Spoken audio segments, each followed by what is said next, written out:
Change the scheme, alter the mood, electrify the boys and girls.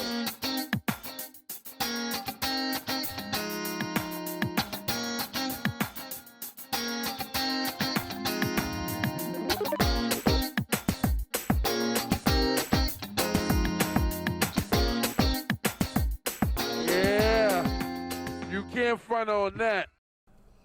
It's like Jonah Hill, Steve Zahn, Justin Long. I miss Steve Zahn. What's he up to these days? I have no idea. We got to IMDb that guy later. But welcome to the Nerdington Post. My name is Walter. I love how you just forget your name. I'm Will. I didn't forget the name. I was thinking of how to add some panache to the introduction. Walter, a pre-orderer of the Elden Ring Collector's Edition. You know, I thought about pre-ordering it just because I really like the statue. You're not going to play it, though? I know, that's why I'm not going to pre-order it. I'd pre-order the Halo Infinite Collector's Edition before I do Elden Ring. Did you pre-order it? Were you able I'm to snag thinking it? about it. It's probably too late now. But it comes with like a life-size plasma pistol. That's what they said. A life-size replica. Was the sword the life-size? No, that's the lamp. It's just the lamp. Okay, the plasma pistol is like a life-size replica. Okay. And I was just going to give the game away because I'm going to play it on PC. Yeah. You can get in Game Pass, maybe. That's true. I could do that. But the collector's edition for Elden Ring looks sick. Earlier today, they had a 19-minute gameplay preview. They went into some features. We're rewatching it right now, but we saw it earlier today. But yeah, seeing the mounted combat, the dragons, it looks so cool, man. It looks I'm so excited for this. It looks really good. Seeing some magic spells here. The way they're integrating like weapon skills and magic seems more fluid than it was in the previous games.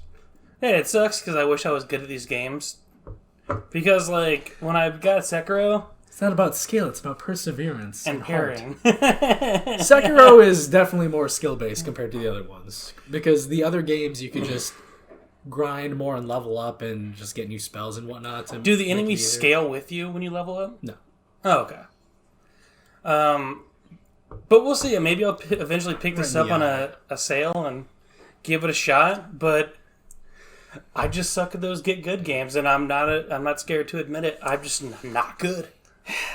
He's not good. I'm not good. Here, he's not one of the good whites. I'm not a good white. Well, I'm a good white because I'm not a racist or an idiot. I'm just not a good white when it comes to video games. Well, let's hold off on the idiot part. I mean, well, if I'm an idiot, you're an idiot. Well, of course. Look at the dumb stuff we've done. I've never not said I'm a complete fucking moron. But this guy, I love these creative weirdo Souls characters. Yeah. When you have a giant pot man stuck in a hole, and then you have to bash his ass to knock him out of the hole. Man, I'm excited for the kind of weirdos we'll run into with Elden Ring. It definitely has like Breath of the Wild vibes with its open world, where you can just go anywhere and kind of possibly find something different every time you venture into the world, which I thought was cool. Because I mean, I've restarted Breath of the Wild 3 times now, and every time I've restarted the game, I always find something I didn't find before. So I kind of get that vibe with this, which is another reason why I'm like, I might just bite the bullet and play it and give it a shot. And like, look at that. That's beautiful. It's fucking beautiful. That's gorgeous. This sick dex build with dual swords. Love it, man. But yeah, we're going to have more time to play Elden Ring because this is coming out February. March, my big March game was... Alright, well, and then the big new feature is a Souls game with a map to make traversing the open world easier, and you have different markers where you can customize the map. Yeah, it's like Breath of the Wild, but a Souls-like game. Yeah, also this is like the accessibility, rather than having to navigate the open world by memory, whereas you could do that in a Souls game because it's just a tighter environment. But this, it's handy. It's a nice map. It looks like a map that would have been drawn in the world, man. It's diegetic. I dig it, man. But the March game I was going to play, I got more time to play Elden Ring, but the March game I was going to play Marvel's Midnight Suns delayed to the second half of 2022. Yep, saw that. That's today, right? That was announced today. Yeah. Nice. Yeah, or yesterday. Either way, I'm fine with that because, not to knock how it looked fine, but it didn't look as good as it could be. Right. Whereas something that, it didn't look like it was pushing like high-end PC or like the current gen consoles. Right. It looked like it was making assets that could scale down to the Switch, but is coming on the Switch, which is great, but I don't know. Just visually, it didn't have panache and flair. Panache is the word of the day, people. Dictionary it up. But yeah, because we just came off of Guardians of the Galaxy, and that game looks gorgeous, and I hope it was phenomenal. I hope they just take that extra time and effort to kind of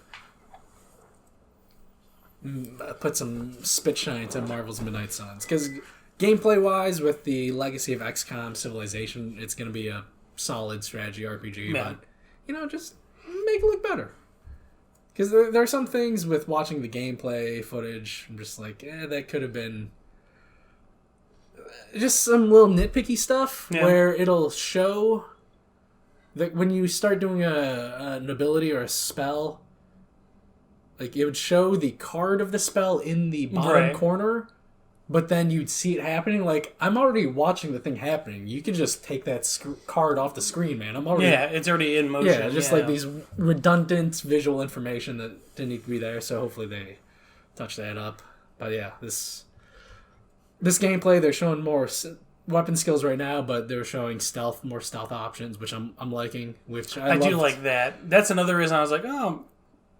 Again, like, it's kind of like has that Guardians of the Galaxy effect on me. Like, I know I probably won't be good at the game, and I know that it's not necessarily my cup of tea, but the more I see gameplay and the more I see it, I'm like, I could try this out. Yeah, and then with Guardians of the Galaxy, once we did dive in, like, yeah, this is dope as hell. And we'll talk about that later. Yeah, but yeah, the stealth options, which I loved in Sekiro, I'm glad they're bringing it back here, and then just the summoning phantoms, which is kind of like Charlotte in the Castlevania GBA or DS games she was in, where she could summon the spirits of fallen foes. Mm-hmm. I dig that, making its way into a Souls game. But yeah, sticking with the Marvel train, after it was announced like a year ago, we've still seen no footage. Spider-Man and Marvel's Avengers finally got a release date, November 30th. When was that announced? It was just like a blog post earlier today. It wasn't like a big thing. No, it was. They also really. So wait, November 30th, and it's only a blog post. That's like a month and a half away. Yeah. Well, I'm sure with like the other characters, they'll do a big blowout like the week before it actually comes out. But yeah, they so November 30th, they're gonna add the first raid to the game where you're fighting like a Ulysses Claw. They're adding a bunch of other updates. So November 30th is the big content drop for Marvel's Avengers, which, as I'm still playing that game and grinding to get that specific Kate Bishop skin and specific Iron Man skin, I will still be playing it by the time this rolls around. Now that I'm done with Guardians, I'll pick it up again. Yeah. Just so I can finish the Kate Bishop and Hawkeye story and start the Wakanda. Unfortunately, since Spider-Man PlayStation exclusive, when we're playing on Steam, we won't be able to. That's so dumb. But I'm thinking it might be year exclusivity. I mean, most exclusives aren't exclusive anymore, especially Square Enix. They always do a year. Yeah. So, I mean, he'll probably come to other consoles after a year. And the thing is why I'm fine with not playing Spider-Man is the way he's being implemented with being only on one platform. His story isn't going to tie into the overall story going on with like the Kree invasion. So that's fine. And also it's just not gonna play as well as Insomniac Spider-Man. Exactly. It's gonna. And I feel like people are gonna go in thinking that it is, or having that expectation. No, he's gonna play like you've played all the characters. There's like a specific feel to how the Marvel's Avengers games play compared to like. So the way they're gonna have Spider-Man is he's gonna work within that specific way that the Marvel's Avengers characters work. Of like, he's not going to be able to freely swing around. Yeah. He's going to be like Black Widow and zipping around and doing that sort of thing. So like, I'm fine. If you want like a missing out good on him. Spider-Man experience, just play the PlayStation Insomniac games. Yeah, and also the skins. There's not going to be as good of skins as the Insomniac PlayStation games. Exactly. And we're in it. I'm in it for the skins. And the skins are disappointing in Marvel's Avengers. Yeah, they So, really are. Yeah, That was another thing I just loved about Guardians of the Galaxy. The skins are the just skins were great. so much Oh my god, that much yeah. better. And we'll talk about that eventually. Yeah, we'll get to it. But keeping in the Disney family, the Book of Boba Fett trailer dropped. That show's coming out December 29th. I'm interested to see where it goes with. As am I. Because I like the Star Wars expanded universe and this crime drama stuff we're getting. Right. I've been checking in a little bit with the comic event, War of the Bounty Hunters, which brings back the character from the movie Solo, Kira. She plays a major part in it with like the Crimson Dawn and stuff. That's going to be cool. Yeah, I'm excited to see like the crime stuff happen. Maybe we'll find out what happened to Kira in this with the Right. With the Amelia Clark putting on some makeup to make her look older, whatever. But the Warriors, though, how gritty can you get with a Disney crime series? Right, exactly. Like, not very. I mean, Mando pushes the limits a little bit, and I'm sure they'll pull something off well because I trust that team again. Like, and also I came out doubting Shang-Chi, like, Yeah. a Disney martial arts movie, Yeah, but then exactly. they nailed it, so It was great. they'll probably they might nail Book of Boba I mean, Fett. they nailed Mandalorian. Both of those seasons have been fantastic. Yeah. Look at this one-eyed waifu. Yeah. I want to give her a big old kiss. The screen's right there. Give her a kiss. Yeah, Mandalorian. Solid show. And again, they've confirmed in the past, Book of Boba Fett is its own thing. We will get a season 3 of The Mandalorian down the line. But yeah. Carl Weathers confirmed on Twitter like a couple weeks ago that they just started. Oh, okay. That they just started production or whatever on season 30. Oh, you know what I just realized? Why there might have been a delay for Mandalorian season 3 production. Pedro Pascal's working on The Last of Us. All right. He's busy. He's a busy man. He's a busy man. He's a handsome man. He's Mando. He's Joel. He's busy man. Yeah. And he was in the Kingsman Golden Circle. That's right. That's right. Spoiler alert, he was one of the bad guys. Yeah, he's dead. Right? Yeah, he was. Yeah. He was double agent. It was like, was Channing Tatum the double agent? Or No, was he was. Yeah. Channing Tatum got poisoned. That's right. And, Book of Boba Fett. I love... Boba Fett was always a lame dude to me. Just because... Well, all he did was have cool armor, and then he got killed with the Three Stooges gag. That is true. That's a really funny one. He never had any lines. All he did was just, have like a grappling hook thing that he like flamethrow a little bit on a skiff, and then he just got hit in the back with Boba Fett where? Yeah. And then he's dead.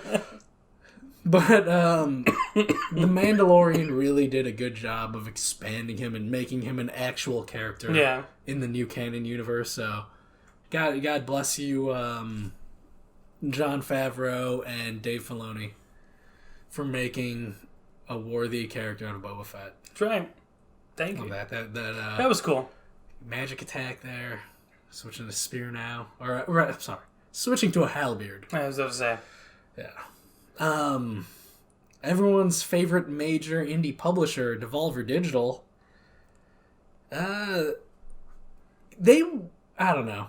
Whenever we talk about indies and they get lumped in there, I never really counted Devolver because they're kind of a big deal publisher. Yeah. But they always put out great games with great independent developers.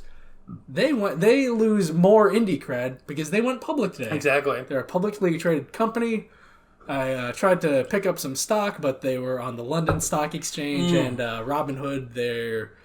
They don't fuck around with foreign markets, so at least I don't think. Sometimes they do. I don't know. But they won't let you sell that GameStop stock. Devolver wasn't listed on Robinhood, so I can get any. But their IPO, they fucking had a major jump. I forget what the IPO was, but suffice to say, day one of trading, they are valued at $950 million. So, how much was starting share Indie price? my ass. I don't. You don't recall, remember? man. I think it was like 15 or whatever. God, that would have been so great to get in on. Yeah. But then with London being 6 hours earlier, we were dead asleep when the market opened, so we wouldn't have gotten it at that price. But yeah, a major Eastern mobile publisher, NetEase, they bought 8% stock in Devolver. Sony got 5%. The company is still majority employee-owned, so that's cool. Because they still, being an indie publisher, they still have that roots where, our employees get a share of the company, and that's great, man. Keep that indie spirit alive. That's right. As you're technically like a major publisher now, even though you're making smaller games. I mean, you're almost $1 billion. That's a big deal. You're not indie anymore. Yeah. Not when you're valued at $1 billion. Yeah, the developers you work with, they're indie, but you're not indie anymore. You're big leagues. Wish I got some of that. CD Projekt Red for the longest time, they weren't counted as an indie developer just because they were huge, but they were an indie developer for the longest time. I think maybe The Witcher 3 was still indie. The company didn't go public until after that, maybe. Either before, it's a close timeline. But Star Wars was the largest independent franchise for film, just nobody considered it because it was so huge. But no, George Lucas owned all of it. Fox was just a distributing partner. But yeah, man, indie is always a iffy term to throw around because what constitutes as indie? Right. This guy looks sick. The 6 fingers and the fingernails are sick, but not in a good way. They gross me out, man. Oof. I've mentioned this before talking with Senpai. Just one of the major Gundam model reviewers out there. Sometimes his fingernails are long and grody looking, and he's messing around with the model, so it's his hands are right in there. It's come on, just kind of turns you off to the whole process. Yeah. Just trim your nails, man. I did that earlier today. It feels good. Imagine if that Gundam guy had 7 hands exactly like that. They'd all be gnarly. Not into it. But yeah, this is a classic Soulsy, tough-ass boss fight. But yeah, fun little crossover going on. Not little crossover. It's a crossover between huge companies in gaming. Riot Games, the developer of Smash successes, League of Legends, Valorant, and they have a bunch of spin-offs coming down the pike. Their games are available on the Epic Game Store now. So they're making a major alliance against Steam of just... Here are the 2 biggest launchers outside of Steam. Let's combine our forces and then get Riot Games on Epic Game Store. And then keeping that collaboration going, we're getting a fan favorite character, League of Legends character Jinx in Fortnite now as a skin. It's also to promote the Netflix League of Legends show. That's I forgot that was happening. Yeah. But yeah, you love to see a crossover, man. Yeah. Stuff coming together. Get your favorite dudes in there and doing stuff. Heck yeah. I mean, I don't care about League of Legends at all, but it's a cool collaboration. Yeah. Smaller end on collabs. The BMW M240i is in Rocket League, baby. BMW, I'm a huge fan of BMWs. The 2 Series handsome car. We could get the M version at that. Make its way into Rocket League. You don't see a lot of real cars in Rocket League. So You it's don't. cool that's there. Like the last couple of real cars were McLarens. I think the F-150 Raptor was in it. But yeah, it's just a nice little thing, you know? Nice little thing. That's right. But that's it for the Elden Ring thing. We're excited. We're excited. Maybe It's a game I won't play right away, but I'm excited. It looks like it's going to be a good time. if Senpai's on next week, we'll probably talk about it again because this is our game of 2022, baby. Their game. This is what Breath of the Wild 2. I play Zelda. I have a Triforce tattoo on my forearm. I don't. Like a basic bitch. I don't. know you're not. I don't have basic bitch. I don't have a Triforce tattoo on my forearm. Yeah, he's got a full on Leg sleeve. Yes. But I Majora's Mask. finally go back Like for my next appointment in 2 what weeks. I admire about that is the specificity. It's not just like Triforce tattoo is so basic. It's full on Skull Majora's Kid. Mask. Yeah, Skull Kid, and we have like an anime version of Link, and then I do believe Twilight Princess Zelda. And Then the colors final character is going to be Happy Mask Salesman from Majora's Mask, and then we're going to start color. Yeah, the color work already on there is superb. Yeah, Superb, man. Honestly, some of the best color work I've seen. thank you. On, I love my artist. She's great. Yeah. I love her to death. She's awesome. Yeah, But no, for 2022, man, Breath of the Wild has a it's a banger. it's a release window. Release It window. could get It could go to 2023 without Nintendo does crap, man. But But you got Horizon Forbidden West, Starfield. What was the third game? Pokemon Arceus. Pokemon Legends Arceus. Yeah. Ghostwire Tokyo is going to be out Yep. next year. So I'll be fine. Marvel's Midnight Suns. Oh, there's something else. There's something else I'm blanking on. Ragnarok. Oh, God of War Ragnarok. Ragnarok. Of course. And also, might double dip on God of War 2018 on PC, man. I might also, Yeah. especially with unlimited frame rate or updated frame rate, seeing that in like a smooth 120 FPS, man. Dude. Oh. And also on Fanatical, it's 12% off, so you're just paying $42 Yeah, on it. I might do it. I'm gonna do it. I mean, I should finish up Tales of Arise, but And then I'll get Ragnarok God on of War is PS5 just so satisfying to play. because who knows when Ragnarok's coming to PC? Yeah, probably 2-3 years later. Yeah, 2-3 years. That seems to be the earliest stuff is coming out for Sony's releases. But yeah, Sony games published on PC were formerly published under PlayStation Mobile, but Now they it's rebranded PlayStation it PC. to PlayStation PC. So we may be seeing more. Yeah, I will say we'll hopefully more active in the PC releases, but I don't think it's going to change much. I mean, it would be awesome to see that, especially because you could do so much more with the games on PC. And how wild would it be if we get to a point, which I think we will see in the next couple of years, where Xbox games not only come out day and date on PC, but PlayStation comes out on day and date. That would be, like I said, it's like 3 to 5 years away, maybe. But that'd be crazy if we get to a world like that. That's the future I'm hoping for. That's the future I'm hoping for also. Yeah, but like the way it is where... Because it makes more sense with Microsoft being a software company, but Sony is still primarily a hardware company, so they gotta push... Even though they make more money on software sales, so The digital PlayStation, PC game sales, they would kill. It's just extra money, especially when they bought Nixus, which is like the best PC porting Exactly. house out there. So they gotta be doing something with that. Yeah, they're probably planning for more future PC titles, that's how gaming should be. Because you have those hardcore Xbox people who aren't going to buy a PlayStation or a PC. You have those hardcore PlayStation people that aren't going to buy an Xbox or a PC. Yeah, you could, you have your cake and eat it too, man. Just release it on PC. Yeah. The PC market is just so big. There are so many PC gamers. It's insane. But I think that's like 3 to 5 years away, so we'll see. Speaking of gaming, the game we've been occupied by...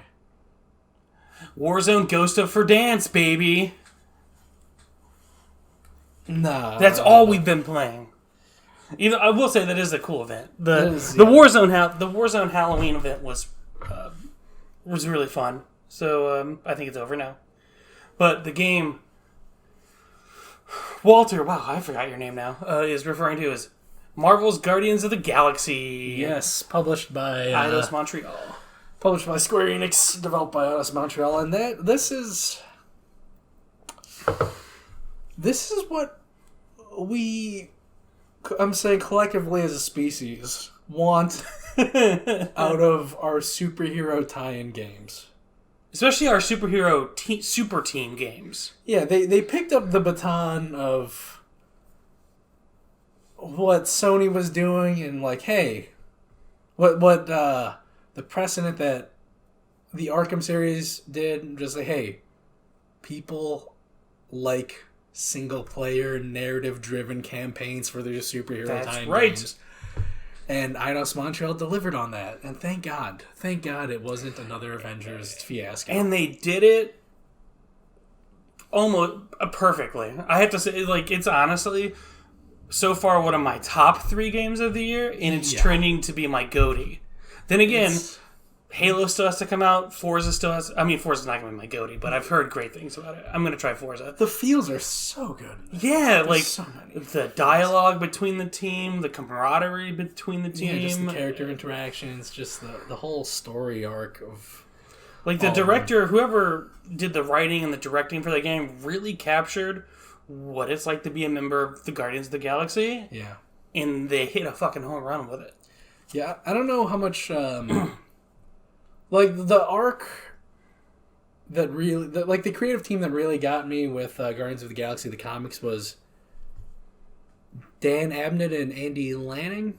Mm-hmm. And I know when they first revealed it and had that thing at the reveal at E3, I know one of them was involved with story a bit. I don't know how much they were involved, but like it really... That gave me a vote of confidence, and that vote of confidence paid off with like the weird deep cuts they got into with it. Just reading the ancillary materials of just other characters. I'm like, oh, all these references to Richard Rider. Yeah. Just like, oh my god, yes. I loved Drax's obsession with Fin Fang Foom. Oh yeah, that was awesome. They Chekhov's gun it so well in this game. Like, they bring up all these things early on, and you're thinking, like, how's this going to pay off? It's like, there's no way they're going to do this. How's that reference going to pay off? How's this character going to pay off? They reference that thing pay off? And then it all comes together, and it pays off beautifully to, like, one spoiler alert. conclusion. You go fight and beat Fin Fang Foom. Yeah. This big-ass dragon fight. And then that dragon ties into another character, and they combine for a fantastic payoff at the end. It just hit on every cylinder, and honestly, the only complaint I have about the game is the weird jump mechanic with Peter Quill. Well, I'm fine with that, though. But so here's the thing: I thought about it some more. Like, it still bothered me, but it made sense. Clunky. It is super clunky, but it made sense from a logistical standpoint because he has the heavy boots on, so maybe that's what they were trying to achieve with that. And also, it still felt weird. Yeah, it is clunky because there are many times where I would jump and even double jump. I was like, "Am I going to make that?" Yeah. It just felt like I wasn't going to make a jump when obviously I was. I'm okay with that because it is a linear narrative game, and like there's not a lot of exploration. You just kind of go on like a side path and then like get a resources or skin or something. So it's not like a Tomb Raider where platforming is more involved. It's just kind of like I just need to do a light thing, but like it also works within the world of just Peter Quill is just a regular. He's just a guy. He's a human. He's just a guy, but then like. You see his clunky jet pants jump over a gap, but then you watch the animations of other characters going over a gap, and it's really sick how they... It's like very smooth. Yeah, Drax is kind of like, he's a muscular buff guy, so he just kind of just leaps over. Gamora's like she's an assassin, so she's very she'll agile. like roll over, or sometimes like some gaps, I'd see her just wall run across a gap. And then really Groot is cool. a tree, so he just extends his legs, which was really cool. Which I like seeing, and then Rocket will just be on his shoulders as Groot's going over the thing. Just these little touches with, like, my main complaints are with combat. Combat is fine when they have some great ideas, but like we were talking about with the animation, just crossing gaps. Mm-hmm. You get that in combat, but the thing is, combat is hectic in a good way that you don't see those sick animations. Exactly. Like when you see a finisher, like the combat will slow down when the last enemy is eliminated, but then you'll see stuff you normally miss, like, Gamora's doing a Hurricane Rana on that like random grunt. Cool. Yeah. But I'm just blasting away, so I'm missing a lot of these cool animations. But yeah, I just kind of wish there was a little more depth to combat. Yeah. I was okay with combat. It didn't blow me away, but it also wasn't really that easy to manage, or hard. Yeah. Wasn't that hard to manage. Yeah. So I liked it. Easy to get into and had enough depth to be interesting, and like you don't zone out towards the end of the game or get bored of it. But I just kind of wish there was a little more tactical depth to it, a little more going on with like the elemental weeknesses. I like the huddle up that you could do. Mm. So if you start losing a battle, you just you huddle up and you kind of pep talk your team, and then a 80s song hits and you just go to town. That was really cool. Buffs your whole team. Yeah. It's a good old limit break, you know? Yeah, exactly. Which, I eventually turned off the dialogue options for that, because you have to choose. Like, there are hints of like your teammates giving you dialogue, and there's two choices you have to pick, and if you pick like one, your whole team gets a buff. If you pick another one, like only Peter Quill gets a buff. And you can turn that off, and I eventually turned that off because it's super easy to tell which one's the right option, so it's like there's no point to this, so I just turned it off. Also turned off the QuickTime mechanics, just because, you know, when you're making a jump and then you have to hit A for him to like, is Peter gonna make sure like he's got to climb up, and then like, no, fuck that. Okay. I'm turning that off. Turn off QuickTime events. Fuck that shit. I don't want it. I don't need it. I would have done that. I didn't know you could do that, but I would have done that too, because I agree with you. It's got the difficulty options and the accessibility options there's a ton of them. Yeah. You can customize the game. It's really awesome to do that, man. But yeah, it's honestly top 3 game. And again, this is a game I wasn't going to play, and I wasn't going to check out. Yeah. And then the trailers, like we've talked about before, got better and better. Just got better and better. And I was like, fuck it, I'll bite the bullet, and I'm glad I did. It's right now, it's my GOTY, or at least my top 2 or 3 games of the year. They go full-blown weirdness with Guardians of the Galaxy, and that's what I wanted. I was... Because of Marvel's Avengers, they kind of hold back on being full-blown weird. Well, I guess it's very grounded. Yeah. Compared to Guardians, Avengers is very grounded. Because you're in space, you can do anything, and they embrace that. And like in the first mission, again, spoiler, you fucking hunt down a space llama. It's awesome. It's funny. It's great. Also, the art direction is... Oh, it's gorgeous. Maybe some of my favorite art direction in a game. Yeah, I agree. How colorful everything is, how... just, again, how embracing the weird spaceness, man. Yeah. Like, when you first go into the, I forget what the church's ship is called, but, like, all the gold and the triangles, the geometry, I loved it, man. It has some of my favorite sci-fi art direction. And what's the... It's like Hodorowski's Dune, man. What's the name of the Beast Queen? What was her name? Lady Hellbender. Lady Hellbender. Her world was very vibrant and beautiful, and her palace was great. Just stunning art direction throughout, man. Again, like the level design is not. It's a linear narrative. Yeah, you're not, running into really like mind-bending puzzles or doing a lot of exploration, but just the art direction of each world keeps it fresh, man. It's a beautiful, stunning game, and we can't recommend it enough, man. Yeah, if you haven't, go play Guardians of the Galaxy. It's a phenomenal game. I'm on my second run through now. just because I'm literally missing like 3 skins and like 2 more achievements. Yeah, I got all my achievements last week. I got a cool 25 hours of gameplay in the game total. Yeah, you could beat the story in... I don't know. All these reviews said you could beat it in 15 hours, but for me, like, the first playthrough was closer to 20. But did you hunt for everything, though? Yeah, I tried to. Yeah, so, I mean, like, if you're going the extra mile to look for everything, taking all the lore, I could see the extra Yeah, I did hours. spend a lot of time just, like, reading the profiles of all these side characters. So did I. Yeah. But, yeah, I mean, 15 hours for a great story, great atmosphere, great gameplay, it's worth it. I hope, because Square Enix did the Avengers game, and they also did Guardians. Yeah. I hope, who did Avengers? It wasn't Eidos. It was Crystal Dynamics. So I hope Crystal Dynamics can look at what Eidos Montreal did. Yeah. Well, for future, but today, I don't know if you saw it's this. just hoping it's the Square Enix paymasters let them do their own thing rather than force a games as a service. Because it's really funny, in the past 2 years, a year, because Avengers came out last year, in the past year, Square Enix has released 2 Marvel games, one showing what you shouldn't do, one showing what you should do. Because I feel like if the Avengers game was anything like Guardians, where it was a little bit more linear, it would have paid off. But then again, when you're the Avengers, you don't want to just play as one Avenger, so I get it. Yeah, the Square Enix had I think an investor call, but yeah, one of the executives was talking about how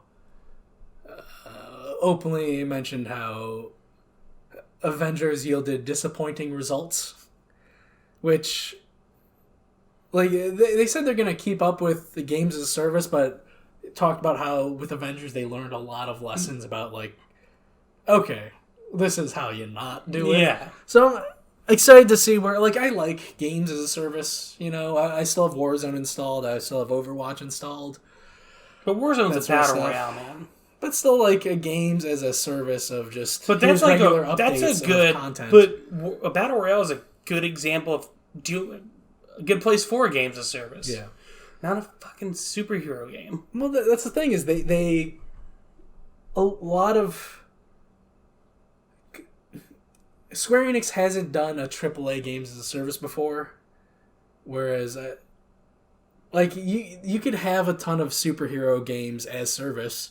Marvel Heroes, which was a Diablo clone, which I played a little bit in beta, which that's how you do it. You have one of the developers of Diablo just make Diablo with Marvel characters. Yeah. Like that's how you fucking make a games as service. Keep people grinding for loot and skins and all that stuff.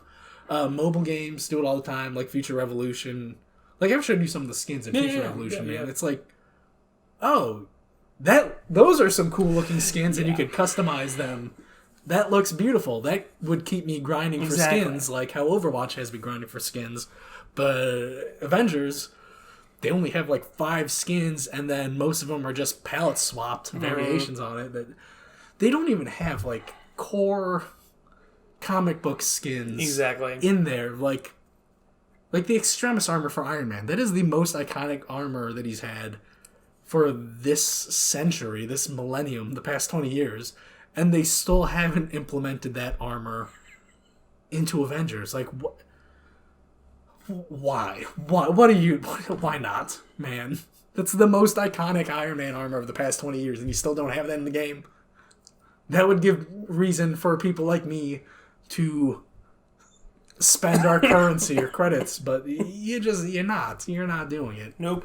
Like, sure, prioritize the movie skins, which are what they're doing, because that's what people are most familiar with. That's what the MCU stands they'll buy that. But I don't know, man. It's just weird decisions all around for Marvel's Avengers. But I think seeing how Avengers did compared to how not only how well Guardians is doing, but also how well Guardians is reviewing, I think that'll make them be like, all right, we know what to do. We have a better idea of what to do next. And I'm hoping a sequel to this gets greenlit. I'm hoping this did well enough. Because there's a lot of potential with the world building that they did with the Guardians, this take on Guardians of the Galaxy, where they could expand on that. Yeah. And just potential for the combat. Just because it's got shades